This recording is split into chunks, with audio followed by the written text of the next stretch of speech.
Why are you so passionate about being really open about talking about your own mental health journey? Yeah, look, I think, it's not a chicken and egg story. It's a circle. Your physical health and your mental health wheel around each other, and if one's poor, the other will end up poor. It's not, they're unfit, so they're sad. It's not sad, so they're unfit. I think it's a circle, and I think that they impact each other in a very circular way. The reason I think it's important to talk about is because it's hard to talk about, and I think being able to be open about stuff like that just allows other people to be open about it. I have been given the privilege of having a bit of a voice, and that's come through a reality TV show. And that comes with a little bit of responsibility, and I feel like if I'm able to pay it forward, like some of the help that I've received from other people being honest and open about this stuff, if me talking about it can then help somebody else to go and seek some sort of help or to evaluate where they are in their lives and whether perhaps there's something that might assist them if they change it, then, that I feel like I have to do that. You have a massive career in television, publishing, whilst also managing a family and everything that goes with just simply being a human being. When was the first moment where you realised, I need to talk, I need to do that? What you just described, when did you go, I need to let this out? Well, in terms of needing to talk to somebody to help me, it was a really dark time for me. I had decided that I just couldn't carry what I was carrying anymore. And I also couldn't offload it to anybody else because I didn't want to give anybody else that burden, And, it was my husband who said, I don't know how to help you. We're going to go find someone who can. And that saved my life. At first, it was the hardest thing I've ever done. It didn't fit with my picture of who I was to actually have to go and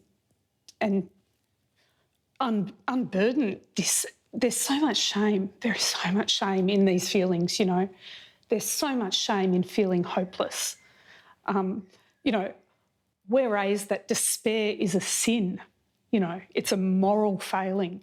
So to feel despair and to feel at the very end of the rope, that's not just awful, it is wrong, it is shameful, and it makes you a bad person. But as you travel on and you talk to people and you find other people that are like you, and everybody's like you, Yeah. And even in a hospital, there are people that are just like me. Yeah. I didn't expect that. I expected to go to a hospital and think, I don't belong here. Oh, I belonged there. I belonged there. And everyone there belongs here in the community, on earth, where they are. The one big thing that I've learned is that shame dies in daylight. Whatever you've got inside, whatever feels too rotten to show, that's the thing you need to bring out and air. And what you'll find is that you're not the only person with that shame. Put it down, put it down, stop carrying it around. Yeah, it's so powerful. Yeah. It's so powerful. Cooking starts from the heart. We always talk about it, but cooking starts from the heart. Yeah. When you're cooking and you are just in your zone, how does that make you feel? I always, and I didn't really realise this till I started, writing cookbooks and putting recipes down. Whenever I'm cooking, I'm thinking about the people I'm cooking for. So it's cooking with intent. Yeah. It's a mindful exercise. I'm mindful of who's coming to my table, of whether they have dietary needs or what they like or what they love, If I'm cooking a meal for my family, it's like, well, I better make sure there's enough garlic bread or, I don't want anyone to be disappointed if they don't get as many bits as they want.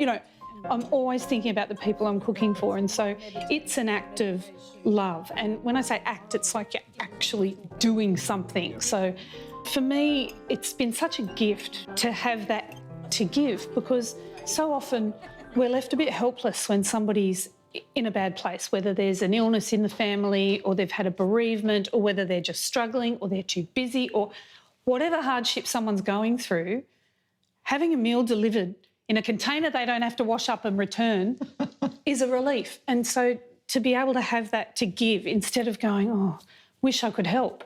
Well, actually I can. In a very small practical way, I can help. And at the end of the day, everyone can cook. People, not everyone wants to cook, but everyone can if they want to. What I love about what you do is you share recipes for life, but you also share wisdom for life. What do you want to impart on people when it comes to the Big Blue Table and your work with Beyond Blue?